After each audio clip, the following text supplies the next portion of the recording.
2026 Library Board of Trustees meeting. And let's start with roll call. Chair Nichols, Present. Vice Chair Lucas, Trustee Linares, Present. Trustee Markle, Present. Trustee Spanzel. Present. We have a quorum. Thank you, Zach. Moving on to item number 3, public comment.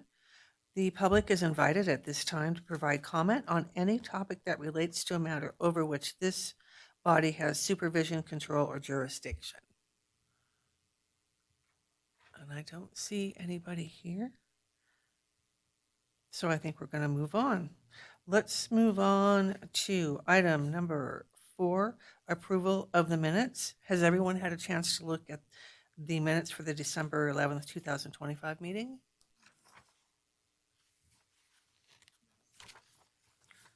I have one change that needs to be made,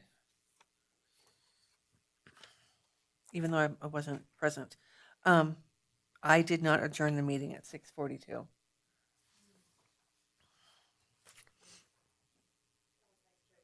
Yes, I'm sorry, yes, that was Vice Chair Lucas who adjourned the meeting at 6:42.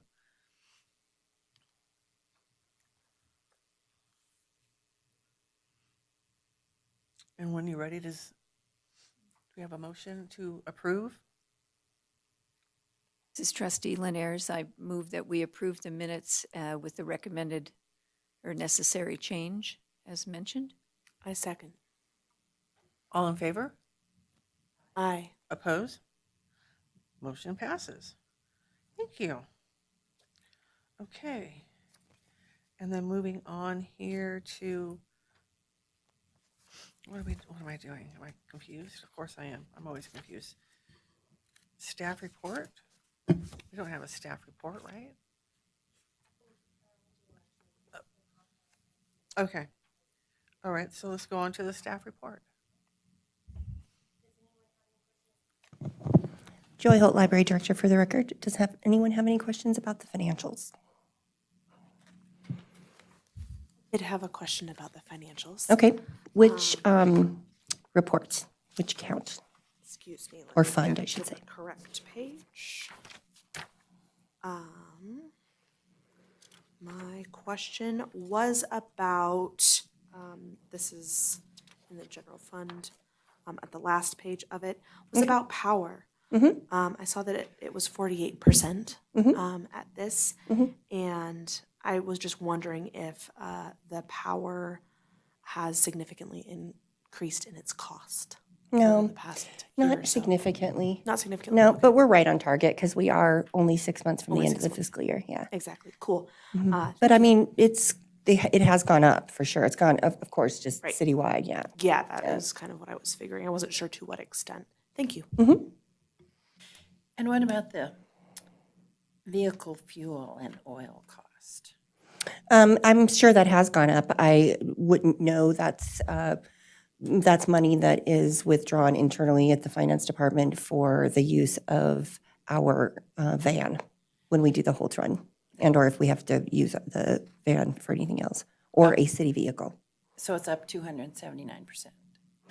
Yeah, I mean, we've gone over because of the cost of fuel being higher.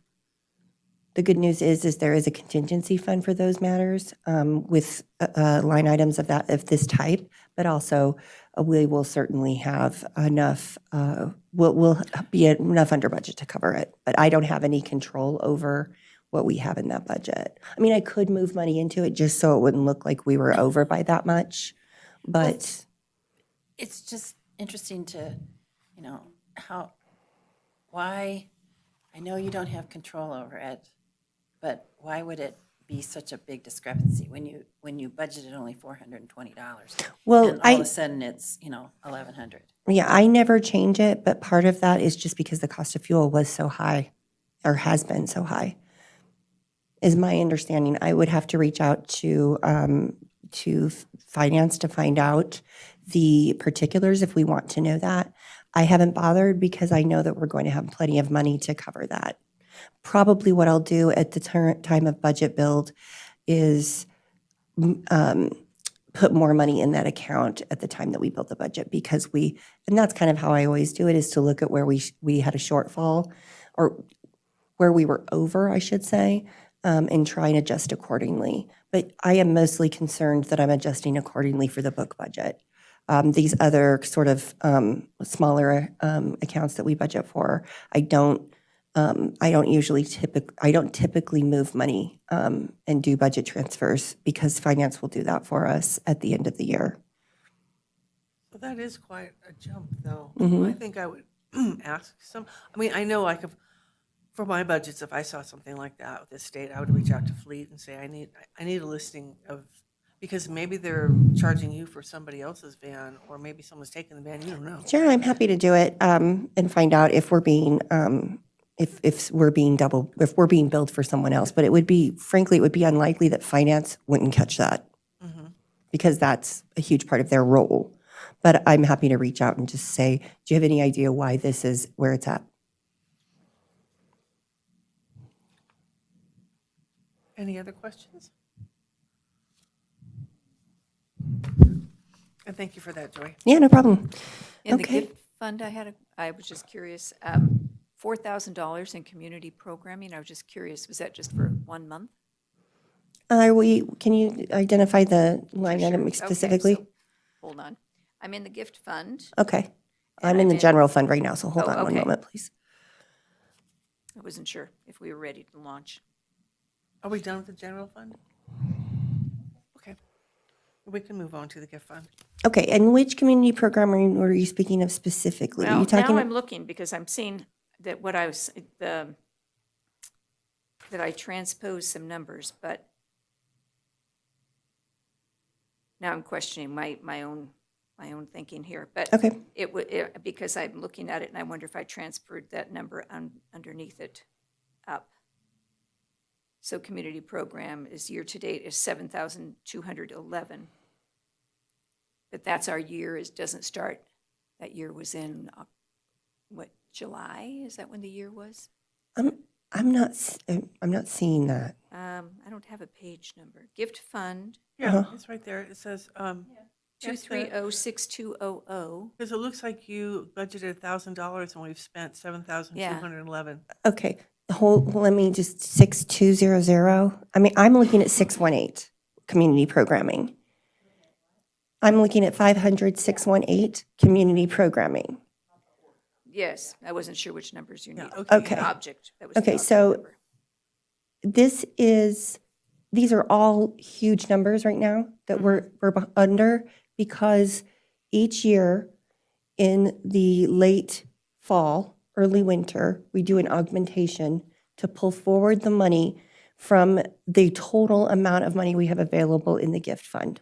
Okay, So how it works with the gift fund is at the time of the budget build, finance gives us a very small amount in our gift fund budget until we receive money in hand donation from the friends. So we have, they just don't pull it forward. If you ever worked for the state or any other accounting department, they call it a true up, but it's pulling money forward. In February, around February, and this happens every year, we will see our whole amount that we have in our gift fund available. okay, So I can, at the budget build, they don't pull that money forward. The finance department in the city chooses to do it in this way. okay. So the only budget that we have that they're going to put, that we don't have to pull forward theoretically is the general fund. For our gift fund, we won't see the money and the $65,000 that was received from the friends till approximately February. But we know that money is there. It's in hand. It's been deposited. So even though this shows that we are $6,200 and some change over, that's because we haven't been able to, this report does not reflect the money that I've asked to be deposited into that community programming budget amount per what we requested from the friends. Does that make sense? Yes, Okay. all right. And how So- about, yeah, go ahead. I'm just curious, and this probably isn't you, it's finance. So in February, will the revised, Do they ever change that number, that 1,000? Do they do a Yes. revised? Okay. that's Because either the I do, state- yeah, I fill Yeah. out an augmentation Okay, form, telling them how I want the total amount we have available, which at that time will include the money received from the Friends, Gotcha. how I want that to be divvied out per each of these line items. And so then they will put that budget in there. And they will put what I've asked them to Right. put in there. So then we'll see that we've got plenty of money in each of these line items. Yeah. okay, thank you. Yeah, we call it a work program in the state. Yeah, exactly. Yeah, it's very similar. It's just different verbiage. Right. Okay. And then I looked back, when I was looking at this, I looked at the previous months, and on 500645 books, periodicals, last time there was something in encumbrances, and now it's gone, so just refresh my mind. Which Encumbrances. sounds very, I don't even know, you can't refresh what isn't there. What is an encumbrance and why An is it gone? encumbrance is money that we know is going to be spent, Yeah, but hasn't been spent yet. So it's like, for example, you'll see we have a big encumbrance on our general fund book budget okay, because we know we're going to be spending so much with a particular vendor. And so it's just an added measure for us to keep track of our spending. okay. And it's driven by purchase orders that we've submitted to the finance. Yeah, it's kind of like, it's a little library lingo in some ways, library jargon. Okay. It's like. Except it's the city, how the whole city Yeah, I uses mean, encumbrance. It's a word that's used in accounting, but, Yeah. Like the library will order, say $3,000 worth of books, but they won't pay for them until afterwards. So the 3,000 is still sitting there, So it's encumbered. like waiting for. Got it, okay. And- It's kind of a way of saying, hey, we're going to spend this much money, but we haven't spent it, but we want to make sure that we keep track don't of it. spend it. Yeah. Sure, So it's encumbered, and that's why it doesn't show as, because you can see we've got the encumbered amount, and so your available amount looks different. But I always know that encumbered, and that's why encumbreds go away, is because once that purchase order has been closed, then the encumbrance is removed. I appreciate all of your info, everyone. And is all the gift fund money from the Friends, or do we It is have other- not. It's we from have other gift- donations and bequests and things like that. But usually you'll see a big jump because a significant amount of it is from the Friends every year. And I go to them every year and request how we want those monies to be dispersed. And then that's how I know that's how I come to what I'm going to ask the finance department to budget for us in these different line items. So community programming is the Friends money for all the community programming we do, or it goes towards the community programming that we do aside from summer reading, because you can see where at the very last line item here is the summer reading program FOL, which is Friends of the Library. That number is, I can't remember now, but I think it's going to be 6,000, 7,000 once we've brought that money forward. But also, it's kind of like that 12,500 as a total, that really should be 5,000 or 12,500 plus 65,000 or 66,000. Well, more than, Yeah. yeah, because this doesn't include any, I mean, that high number is going to be much higher. I don't remember what our starting balance was, but, because it was months ago that I did. Yeah, there's a significant amount of money in there that is not Friends donations, but because we spend this for Friends donation every year, but we've got another kitty of money that's compiled from other donations and things like that. So we spend a lot of that, I shouldn't say a lot about, but that's how we do purchase suggestions and request purchases. But I'm also conservative about that, how we spend that money aside from the Friends donations, because we want to have that. That's our mad money, kind of. That's the money we have the most control over in terms of how we're going to use it.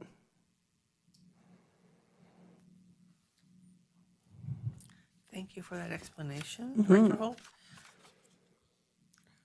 Do we have any other questions about the reports, the financial reports, I should say?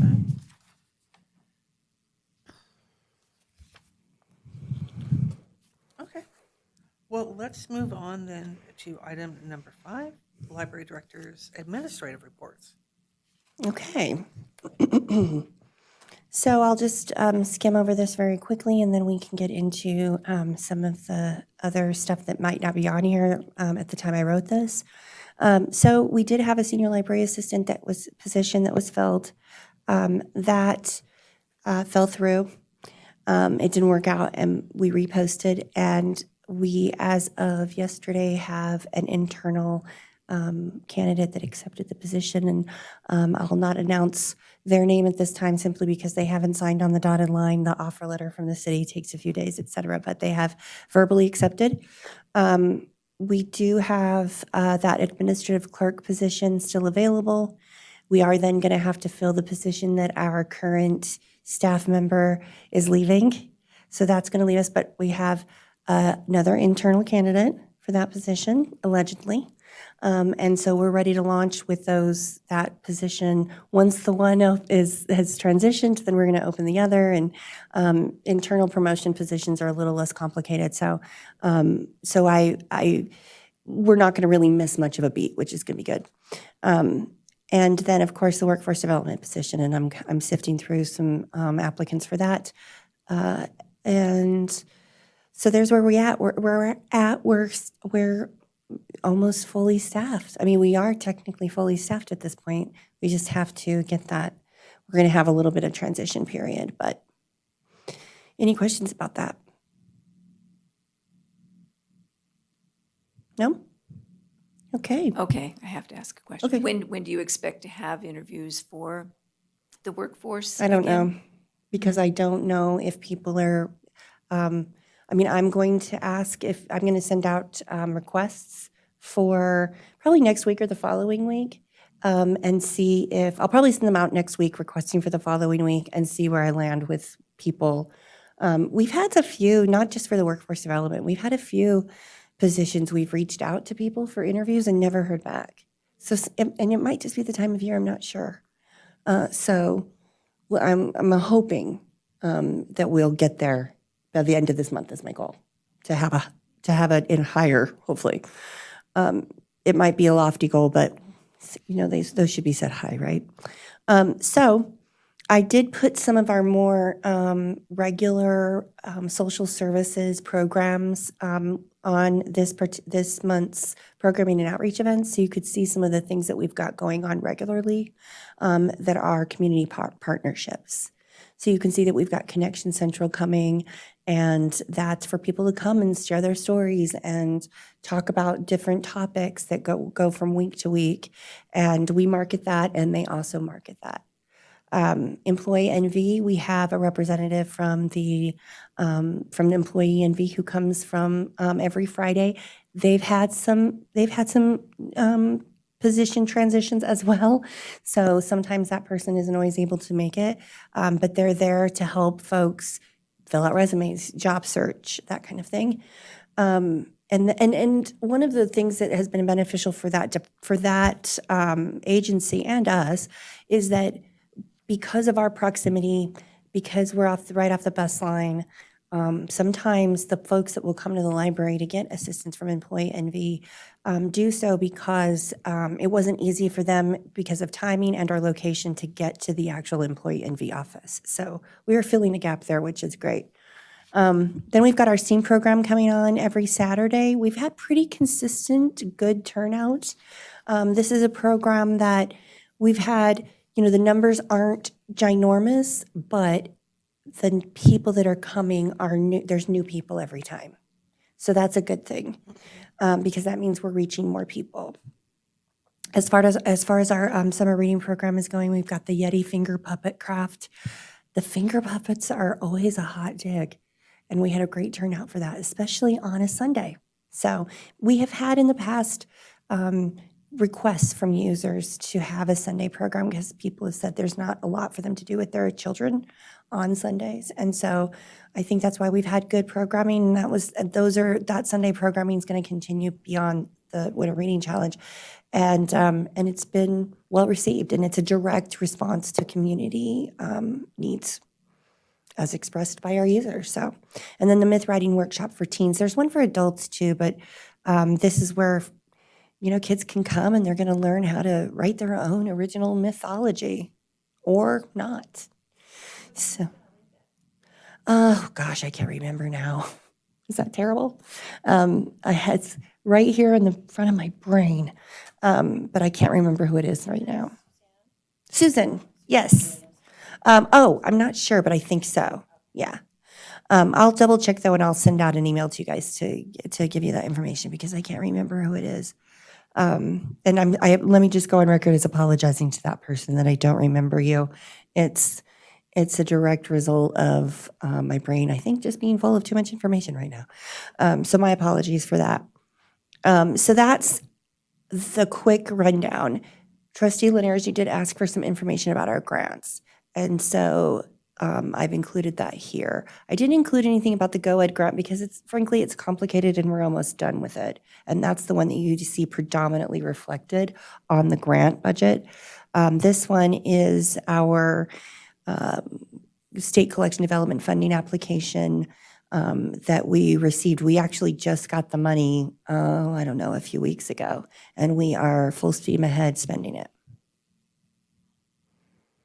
So you can see there's the application, and then our previous, we had so let me back up. These are grants that we had in this fiscal year only so far. So that's why you don't see the Go Ed as well, because it's been a 2-year process. So the state came to us, and I talked about this in a meeting, but the state came to us in, I think it was August, and said, hey, we've got some money from the fiscal year 25 or fiscal year 24, actually, because of how the state grants work.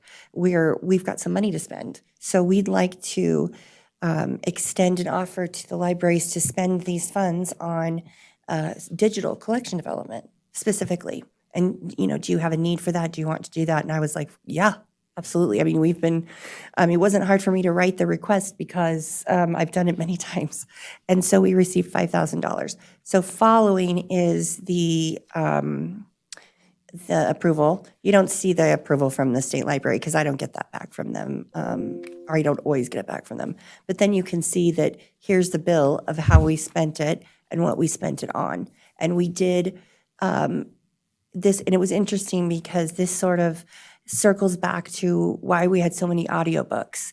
And the reason for that is because we wanted to devote this to Spanish language materials, and there just weren't that many available in ebook. And we had committed to spending it on digital collections. So we were able to fill the lack of ebooks in Spanish to purchasing audiobooks in Spanish. And then, of course, when it's over the amount of the grant amount, we cover the remainder. You can see how we did that. And then these are all the items we purchased. And you won't see that, of course, with the current state collection development grant because we haven't spent all the funds yet. So how's it going for the usage of the Spanish language books? Is that? Well, we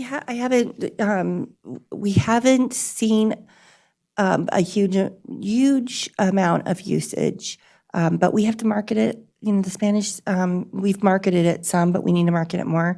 And the ebooks, I wouldn't say they've gotten, let me rephrase. Simple answer to that is they've gotten enough usage. They've gotten the usage that I thought they would at this point, if that makes sense. This is a tough demographic, but I will say that we recently did a inventory of our Spanish books, and they actually, there was 20% of them there's only 20% of them that haven't circed in 5 years. Most of them have circed. So that was good. And we were able to identify what is circing. And it's really interesting that one of the books that had, or really collections that had the highest circulation was natural remedies and healing and,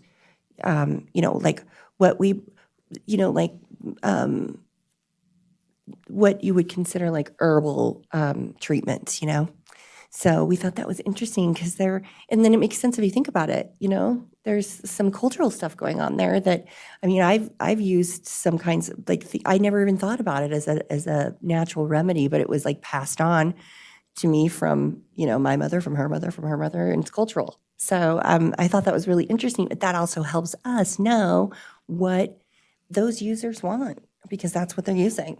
So, yeah. And I did receive, we are going to be reaching out to, actually, Haley Wilson, our programming outreach coordinator, has reached out to a connection that our city manager, Glenn Martell, had suggested, someone who's a Spanish speaker who is very much involved in the Latino community here in Carson City. So hopefully that person will have some insight as to how we could better attract those customers. So do you have any questions about that? Just some reflections. I was wondering if we could discuss this a little bit. So when I look at the grant budget, of course, it's much bigger than this, the ones you have, but that's the GoEd Correct. mostly. And it's the one that's going away. It's going to be finished At the end of June. at the end of June. And so in general, what is are grants, are you heavily reliant on grants or is it gravy? You know what I mean? Like, will you be looking actively for more grants, or is it like, oh, now, the GoEd was probably so specific that it could only be used, as grants are, they can only be used for what you ask them for. But can you talk a little bit about the importance of grants in general? For Well, the they're library? very important. And yes, we certainly will be looking for more grants. We are not heavily reliant upon grants, though, by design, particularly right now, because a couple of different reasons. Number one, I don't philosophically and just my ethics and value system, I don't believe in applying for grants that will not be sustainable past the grant period. So I am very deliberate in what kind of grant funding I'm going to ask for because I want to know that we can sustain that. So for example, I think it's typically doesn't work out in libraries, my observation, if you develop a grant program that requires that money to be used in part to pay for an employee. Because then once the grant program's over, unless you have planned on how you're going to create that position and make that position available for that person or just to run that program beyond the grant period, you can't. And so I don't want to have grants that we can't sustain because we don't have the staffing for it.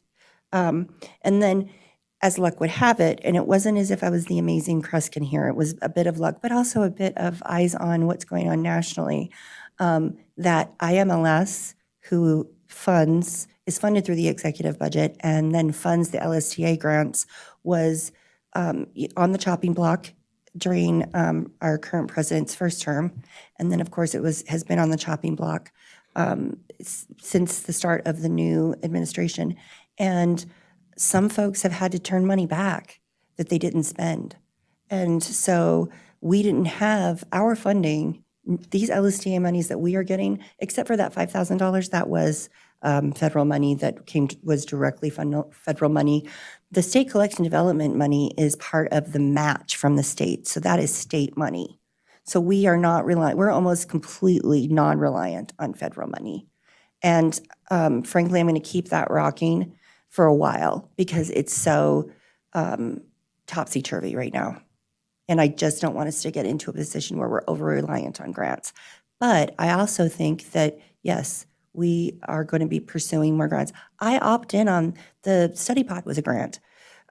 So I opt in on the grants that I know we can sustain, but I haven't done in a competitive grant in a while because I suspected there was going to be I didn't want to get into that can of worms if there was going to be a can of worms, but also I didn't want to do something that I didn't think was going to be sustainable because we wouldn't have the staffing, and we didn't have the staffing because we were short-staffed. So we're getting to a point where as we're getting fully staffed, it will be more reasonable for us to do a competitive grant that is a specific program that we will have to sustain with our existing staff. But we just weren't there before. So does that answer it? Yeah, I'm just what I would call building background. It's Yeah, helpful sure. for me to understand the bigger picture. I can see the things you sent, and I appreciate you taking the time to put that in response to my request, so that was good.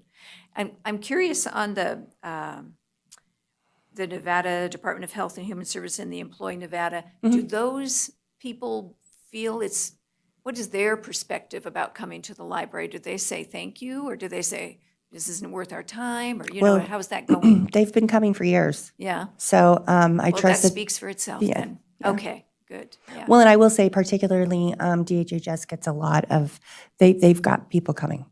Okay. There's always at least 1 or 2 people that stop in the day that he's there. Wonderful. Yeah. Good to hear. Thank you. I appreciate it.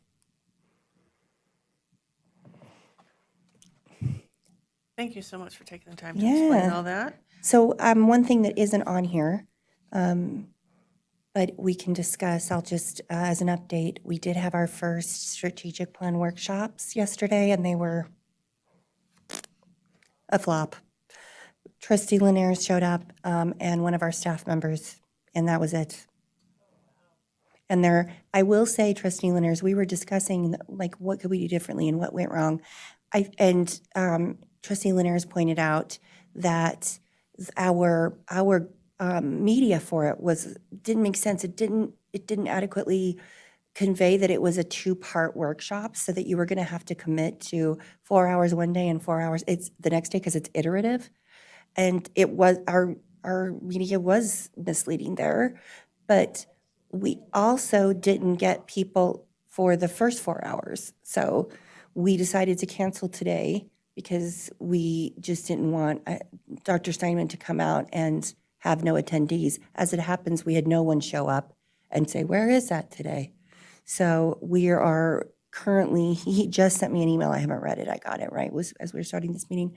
But he and I are going to put our heads together. And then Haley and I, our programming and outreach coordinator, had a brief conversation yesterday, and she had some good ideas about how we might improve attendance and get the word out. So I also told Fred that I would speak to y'all and say, please advocate and please encourage people.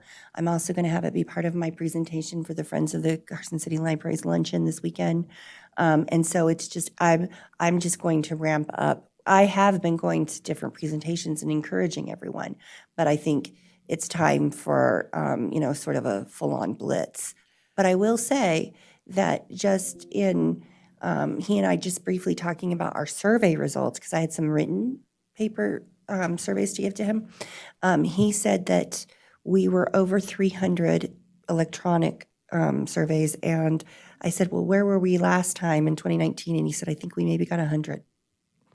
So we got a good turnout in comparison to previous years. Are you going to continue with that? I mean, I had no idea that workshop was going to be, how many people can dedicate 4 hours, 2 days to that type of thing? It didn't say that. I just figured it was. Well, the time frame is on there. Well, yeah. But the time 2 frame. days thing was misleading. Yeah, that wasn't clear. That's our fault. I take responsibility for that part because we weren't clear about it. I just kind of assumed it was going to be a drop-in, someone was going to be there and ask questions, and you were going to give whoever was there would give feedback, and, it was more casual. That's No. what I, assumed it was No. going to be like. But no way would I sign up for 2 4-hour sessions. Well, that's sad. That's unfortunate. But I don't know how many would. Would you sign up for 2 4-hour sessions during the week? Well, not during those particular hours. Well, then, and the thing is that there are other sessions that were already planned to be on weekends. We always knew going in we were going to have some on weekends. Okay, so you haven't published those yet. No, because they aren't, we don't want to schedule too far. We don't want to publish those too far ahead of time. But they are still going to be long sessions it's a workshop. So it's not a drop-in, it's a workshop with a clear end, beginning and a clear end. So yeah, it's asking a lot, but it also, even if we had 5 people show up, which I'd hope we'd get more than that, it's a robust response. You're getting a very clear, you're getting a lot of information from people. as opposed to like, and I use this as an example because we did do this. I only know this because we had some ancient boxes of paperwork I had to go through, and I've been able to see how we would have done it in the past. And so years ago we did mailers, which we don't do. That's just not how people market these days. Are the mailers that people could then, and we had and it said, if you are interested, and it was self-addressed, and the mailing was all paid for and all that, and the printing was all paid for, and all you had to do was fill out like a very quick, like, what do you think of the library? When do you use it? How do you use it? And do you think we need a new library? Or, do you think we need a new library? And if so, why? If so, why not? And so people responded to that in droves. There was also like, and we've talked about this, Haley and I have, there was an incentive because I think there was like a free book or something associated with it. So Haley and I have talked about how we could create an incentive. But that is not as a robust of strategic planning technique as a workshop would be, where you're really getting people to sit and think about what the library is doing and what could the library do more of. I've actually participated in these workshops, not just for the Carson City Library, but for the state library as well, because Dr. Steinman did theirs a few years ago. Or no, it wasn't Dr. Steinman, it was someone else. He's doing the current one. But it was time consuming. You really sit and talk about what it is that, this community needs. So, and he and I, when Trustee Linares was there, we all talked about maybe shortening the time frame or the length of the meetings. So there is always opportunity to adjust so that we can, have the greatest possible outcome. Offer them pizza. I Everybody was comes for pizza. just going to say that. Well, he actually did bring really nice Snacks goodies. there. He He always did. brings lots of snacks. Yeah, Yeah. Well, you heard it here, people. yeah. There's snacks. And they're There's good snacks. He gets the fancy bagels. Oh, okay. Yeah, that's tough. Will this be something that you're going to pursue at the training day for your staff on Monday? Isn't Monday the library closed? Yes, pursue, meaning I mean, like, are they going to go through the process? they are, but not right now. Oh, okay. Yeah, we're going to do that at a different staff training day, because we have a lot of new people and we have other matters that we're going to be training on this particular training. I see. Yeah, but we'll probably dedicate, because usually it's about a 4-hour training. And so my plan is that our staff training day in April will be one of these workshops. And then we'll do one every year. You're expecting that we're not going to have a 5-year plan Before until April? after April? Well, he has to have time to compile all of it, and it's going to go, at this point, it'll go into February. No doubt, yeah. This is just information for me. I thought that it would be faster than that. No, it's not. This is your Okay. first one, so just ride. Will it just, be done? just ride the rodeo. You know what I Okay, mean? Just- okay. Yeah. All right, interesting. All righty. Well, thank you. Do you happen to know, for the last strategic plan, 5 years ago, what kind of turnout those workshop sessions had? Not a lot. okay. They probably had, I'm not sure about their first few. It was, they had them at the sheriff's department. Right, And so I think it mentioning was maybe 5 people per session. I'd have to look if I could find that information. Obviously, we had a significantly higher number for surveys. that. Sure. So there's that. That's good. great. It wasn't a ginormous, it wasn't a huge number. Sure. Yeah. Well, and I think we even discussed that when Dr. Steinem was here. Mm-hmm. And I also would wager a guess that the time of year, right now, He people are suggested that still too. kind of emerging from, holiday cocoons. I Yeah. hope. Yeah. So, we'll see Yeah, I how- mean, and that's the great thing about working with Dr. Steinman or a consultant in general, is that you can sort of pivot when you need to. Right. And what we end up with, I mean, part of having the refresh embedded in the contract is that we will be looking at this every year very systematically to recalibrate. Gotcha. And that's part of the costs that you all approved at the onset of this.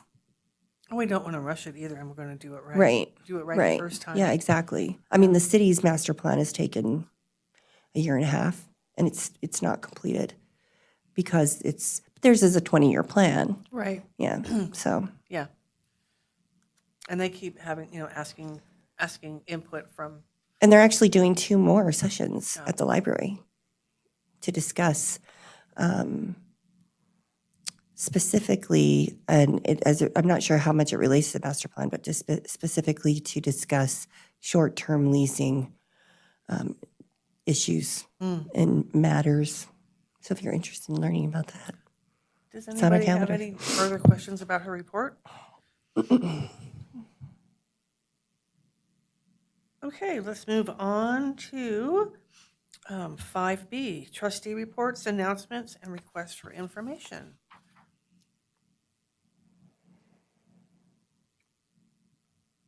And let's all look at Ann. Oh, I feel I looked that I'm way, then I sorry. looked this way. Just No. when I looked up, I was, I'm just, I noticed in my notes that last meeting, we talked about in February having a Friends report. And that we were also going to, you were going to give us just a sense of how it's going with Ingram as opposed to Baker and Taylor.